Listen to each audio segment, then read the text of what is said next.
গ্ৰন্থ কথা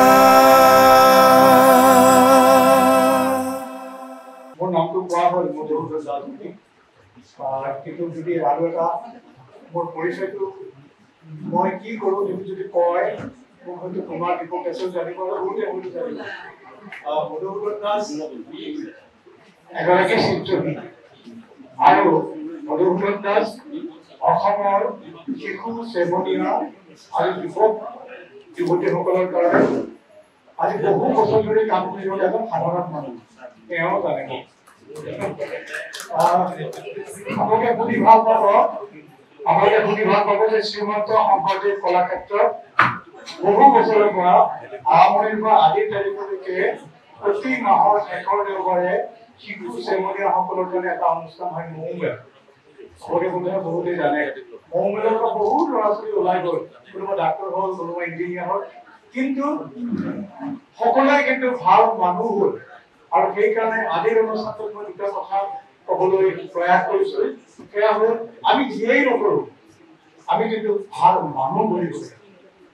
তোমাৰ দীপক দাসেও নাটক কৰিছিল, নাটক কৰাইছিল শিশুসকলক, মই আহি শিশুসকলক কিবা কিবি বনাই হেৰি কৰিছিল, পাহৰিলে ত মই ক'ব খোজো যে আমি যিমান কাম কৰোঁ সকলো ভাল কামেই কৰোঁ, কিন্তু আমাৰ কামবিলাক হ'ব লাগিব ভাল মানুহ গঢ়া।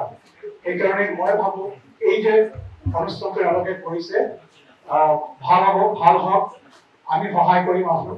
কিন্তু কাইলৈ এটা কাম কৰক আপোনালোকে, মই এই অনুষ্ঠানটো ক'ব খুজিছোঁ, কাইলৈ ইংৰাজীত নকওঁ অসমতে কৈছোঁ, কাইলৈ আমি বহুতে কালি বুলি কওঁ কাৰণে এইটো বিতৰ্ক হয়। কাইলৈ মৌ মেল হ'ব। মৌ মেলত অসমৰ বিভিন্ন প্ৰান্তৰ ল'ৰা ছোৱালী আহে, একদম ধনীৰ পৰা দুখীয়ালৈকে মধ্যবিত্তলৈকে সকলো ল'ৰা ছোৱালী আহে। এই ল'ৰা ছোৱালীখিনিৰ মাজত আপোনালোকে আহি কওক, কাইলৈ কওক কি হ'ব আপোনালোকৰ, এইটো এই হেৰিটো কাইলৈ প্ৰচাৰ কৰক। মই আপোনালোকক মাতিছোঁ, আপোনালোকে 4টা বজাত পোৱাকৈ আহক। তাত বিভিন্ন ধৰণৰ অনুষ্ঠান হ'ব, তাৰ মাজতে আপোনালোকে এই যে এটা হেৰি কৰিছে এইটো কওক, ঠিক আছে? আৰু এটা কথা কওঁ, অনুষ্ঠান কৰিবলৈ বৰ ভাল।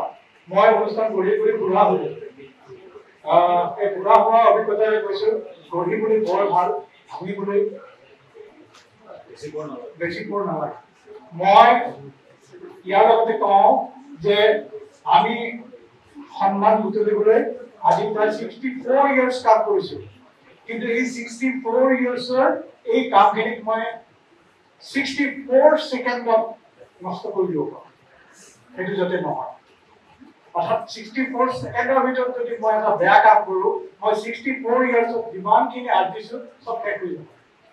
গতিকে মই আপোনালোকক এটাই অনুৰোধ কৰোঁ, আপোনালোকৰ সপোন একদম নিৰ্ধাৰিত সপোন হওক, মানে বাস্তৱ অভিজ্ঞতাৰ পৰা সপোনটো দেখক, আৰু আমি কিবা সহায় লাগিলে সহায় কৰিম। কিন্তু কাইলৈ আপোনালোকে আহক।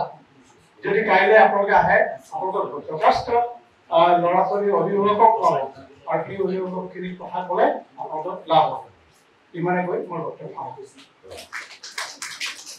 গ্ৰন্থ কথা।